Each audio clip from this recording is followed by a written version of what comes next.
Esta hora ya está bajo control el voraz incendio provocado por una explosión en una planta química de Illinois que procesa productos químicos peligrosos. El siniestro ha generado una densa nube de humo visible incluso a millas de distancia y la movilización de varias unidades de emergencia.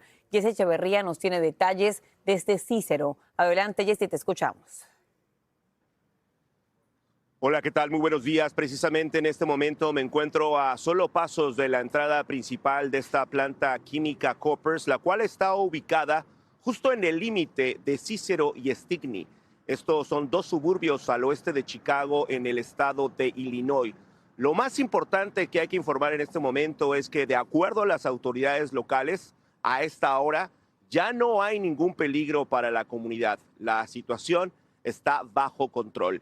Sin embargo, la tarde-noche de este miércoles la situación era completamente distinta. Había una enorme preocupación, la situación era bastante tensa. Fue poco antes de las 7 de la noche cuando una fuerte explosión y un incendio en esta planta química pues activaron todas las alarmas. El humo negro se alcanzaba a ver a millas de distancia, incluso desde las autopistas aledañas. Uno de los tanques de almacenamiento de esta planta química sufrió daños severos. Prácticamente la tapa quedó arrancada por la fuerza del siniestro. La emergencia obviamente movilizó de inmediato a múltiples departamentos de bomberos y unidades de materiales peligrosos.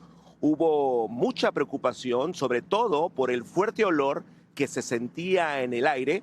Por eso, durante varias horas se pidió a los vecinos del área que mantuvieran las ventanas cerradas. Pero quiero reiterar lo que dicen las autoridades locales. Las pruebas de calidad del aire estarían confirmando que no hay peligro para la salud humana.